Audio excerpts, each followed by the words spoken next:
You're about to witness the moment Elon Musk got thrown off live television by Whoopi Goldberg.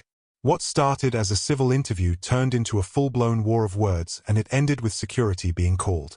Buckle up, because this wasn't just a clash of opinions. It was a firestorm that nobody saw coming. It all began when Elon walked onto the set of The View, calm and confident as usual. The hosts greeted him with smiles, but there was tension in the air. The first few minutes were smooth. They talked about space, electric cars, and his latest tech ideas. But then Whoopi leaned in and asked a simple question about free speech. That's when the tone changed. Elon gave a sharp answer saying free speech means protecting speech that makes people uncomfortable. The mood in the room shifted. Joy Behar looked uneasy. Whoopi didn't hold back. She called him out for allowing misinformation to spread on his platform. Elon didn't back down. He questioned who gets to decide what's true and what's not. The argument got personal fast. Whoopi brought up hate speech. Elon brought up past media lies. The volume got louder. Faces got serious. Co-hosts tried to jump in, but no one could stop what was happening. What followed next was one of the most intense live showdowns in daytime television history, and when Whoopi finally screamed at Elon to get out of her studio, the audience knew they had just witnessed something that would be talked about for years. The cameras were already rolling when Elon Musk walked into the View studio. He gave a small smile, waved to the audience, and took his seat across from the co-hosts. The room felt calm on the surface, but you could tell something was brewing underneath. Whoopi Goldberg looked at him with a kind of smile that didn't quite reach her eyes. The other hosts kept things light at first. They asked about his rockets, his plans for Mars, and the latest updates from Tesla. Elon answered with confidence. He talked about the new electric truck, how it could change the future of transport, and his dream of building a city on Mars. The audience clapped politely. On the outside everything looked fine, but there was something in Whoopi's body language that felt off. She was listening closely but not laughing at his jokes. She leaned in a little more than usual, and the way she stared at him made it clear that she was waiting for her moment. Elon didn't seem bothered. He leaned back in his chair, speaking casually like he had done 1,000 interviews before. He mentioned how important innovation is and how he believes technology can solve most of the world's problems. Joy Behar nodded along, but Whoopi stayed quiet. Then she tilted her head just slightly and asked him what he really meant when he said free speech is under attack. Her tone was calm, but her words had weight. Elon paused for half a second. His smile faded just a bit. This wasn't a question about cars or space. It was something else. The other co-hosts shifted in their seats. You could almost feel the air getting heavier. Elon looked at Whoopi and said that in his opinion people have forgotten what free speech really means. He said that true freedom means hearing things you don't like. Whoopi didn't respond right away. She just nodded slowly and looked down at her notes. The calm was still there, but it was the kind of calm right before something breaks. The audience was quiet. Even the usual background chatter had stopped. No one said it out loud, but everyone knew this interview wasn't going to stay polite for much longer. The moment things turned personal, it was like someone flipped a switch. Whoopi leaned forward and her voice got sharper. She asked Elon if he felt any regret for mocking a disabled employee online and spreading wild conspiracy theories about public figures. Elon didn't flinch, but the mood in the studio definitely shifted. People in the audience looked at each other. Some even raised their phones like they were getting ready to record what might come next. Whoopi didn't. Stop there, she said. When someone with that much influence makes fun of people who can't defend themselves, it sends a message that cruelty is okay, that disrespect is power, and that truth doesn't matter. Elon looked straight at her and said he wasn't mocking anyone. He said he was calling out behavior, not ability, and that just because someone has a disability doesn't mean their opinions are above criticism. He said free speech means everyone gets questioned, not just the ones we don't like. The audience was quiet, not clapping, not reacting, just listening. But Whoopi wasn't done. She brought up how Elon allowed people on his platform to push theories about stolen elections, fake science, and dangerous health advice. She said people died because of lies that were shared, and he had to take responsibility for that. Elon's expression changed. He leaned forward and said that the same people calling him dangerous were the ones who called the lab leak theory a conspiracy when it was probably true. He said those same experts banned People for saying masks don't work only to later change their own advice, and he asked Whoopi who decides what's true, the government, the media, fact-checkers who are wrong just as often as anyone else. Whoopi fired back that there's a difference between being wrong and spreading lies, and when someone like Elon Musk gives a platform to those lies it turns them into weapons. She said speech has power and that power can hurt real people. Elon shook his head and said if the media had been honest from the beginning, maybe people wouldn't have turned to other voices for answers. He said maybe people would trust experts if those experts weren't always trying to silence everyone else. Someone in the audience gasped. It was that kind of moment where everyone knew something had shifted and it wasn't going back to normal. Whoopi's tone got lower but more serious. She said this wasn't about silencing, it was about responsibility, and Elon replied that responsibility goes both ways, and if people can question him, then he has the right to question them too. There was no more laughter, no more light talk, just the kind of silence that feels heavy, like the room itself was watching, waiting to see who would make the next move, and everyone could feel it. This wasn't just an interview anymore, it was personal, and it was only getting deeper. The mood in the studio changed fast. When Whoopi brought up Elon's online behavior, she didn't yell, she didn't raise her voice, but the words hit hard. She asked him if he thought it was okay to make fun of people with disabilities, especially when he has millions of followers who take his words seriously. Elon stayed calm, but his smile was gone. He said he wasn't mocking anyone, he was calling out a situation and that people twist things to fit their own stories. But Whoopi wasn't buying it. She leaned in and said when someone with that much power makes a joke at someone else's expense, it's not just a joke, it's a message, and that message tells people it's okay to punch down. The room went quiet. You could hear someone cough in the back. That's how silent it got. Elon didn't back down. He asked if Whoopi really thought jokes were more dangerous than lies told by the media. He brought up how questioning the lab leak theory used to get people banned, and now even the government admits it might be true. He said he was called a conspiracy theorist for things that turned out to be real, and that the same people who talk about responsibility never take any when they're wrong.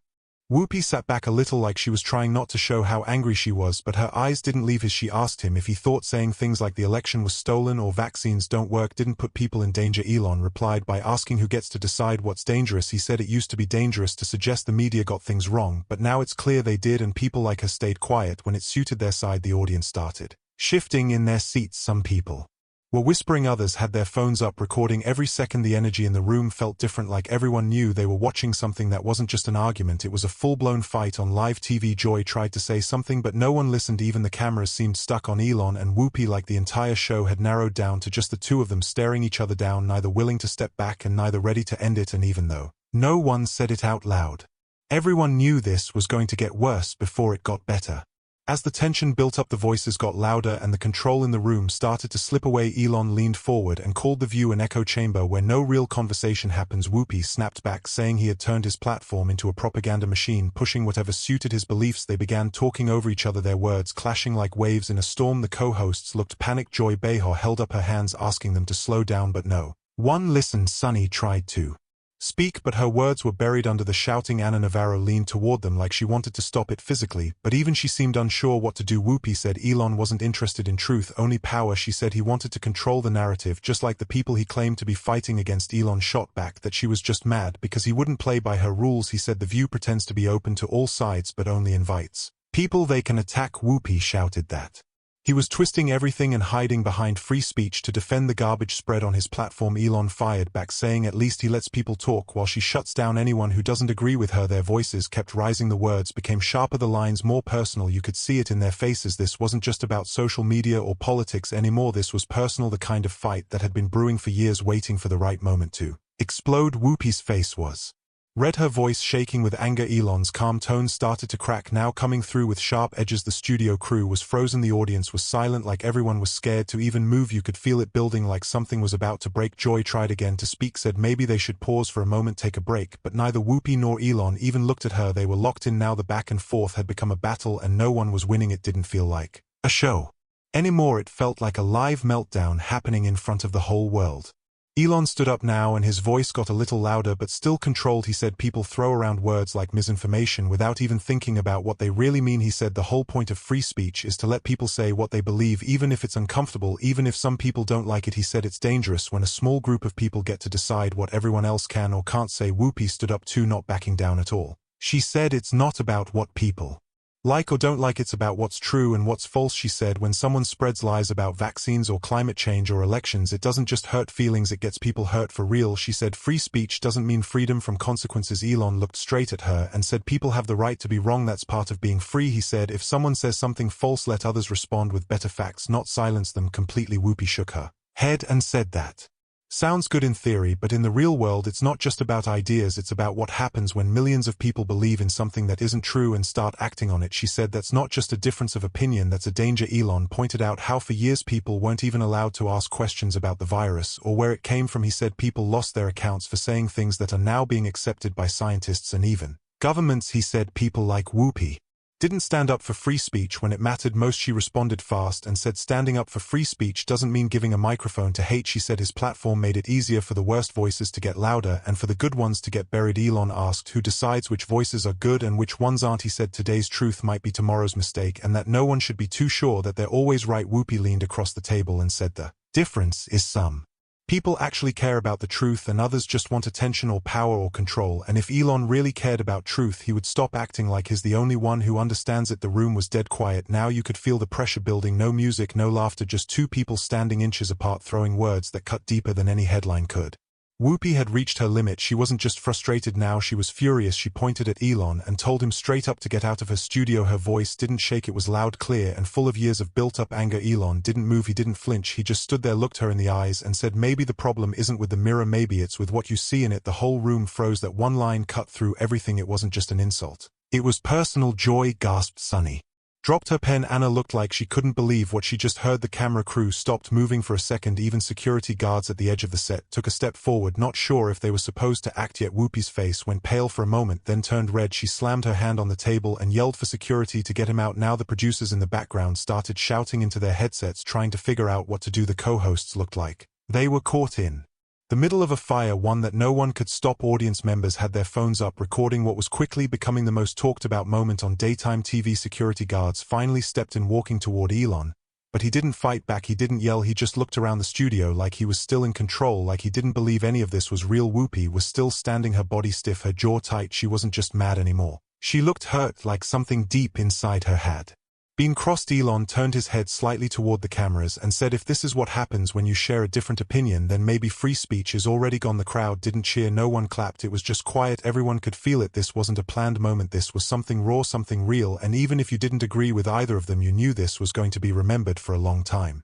As Elon started walking toward the exit with the guards behind him, the whole studio watched every single step he took, but just before he reached the edge of the set he turned around, looked straight into the camera and said, free speech isn't free if you're thrown out for using it. His voice wasn't loud, but it carried across the whole room. It hit like a final punch, and for a second it felt like even the lights dimmed. Whoopi snapped, she yelled after him, her voice raw and shaking with emotion, you don't get to play the victim, not here, not today. She tried to take a step toward him, but Joy and Anna were already on their feet, grabbing her arms, holding her back, not forcefully, but enough to keep her from doing something she might regret. The tension was so thick you could feel it in your chest. Elon didn't stop walking, he didn't turn around again, he just kept moving, one slow step after another, until he was gone. The studio was frozen, no one spoke. The audience didn't clap, they didn't even whisper.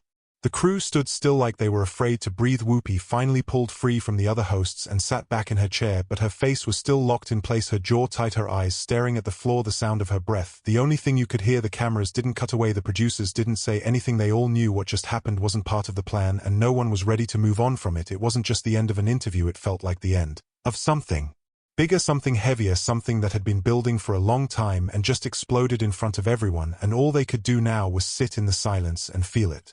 Joy and Anna looked at each other, unsure what to do next. The studio was still silent, and the air felt heavy, like it hadn't moved in minutes. The energy was gone, the excitement replaced with something cold and still. Joy took a deep breath and tried to speak. Her voice was softer than usual, trying to bring the mood back to normal. She said maybe they should take a quick break, maybe get some water, maybe breathe, but no one moved. The cameras kept rolling, the audience didn't clap or laugh, they just sat, their eyes wide, trying to process what they had just seen. Anna leaned in toward Whoopi, asked if she was okay, but Whoopi didn't answer. She slowly sank into her chair, her eyes staring ahead like she wasn't really seeing anything. Her chest moved up and down slowly, like each breath was heavier than the last. The other hosts didn't speak, they just looked down at their cards, unsure how to continue, unsure if they should continue. Someone backstage gave the hand signal to cut to commercial, but the Cameras didn't cut, not yet. Instead, the screen faded slowly, the image of Whoopi still sitting, still breathing, still trying to hold it together, and then a voice came in, quiet, steady, asking one question that echoed through the silence. Was this the most explosive moment in live television history? Have you ever seen a moment this raw and real on television? Comment below who you think was right, and don't forget to subscribe for more jaw-dropping confrontations like this one.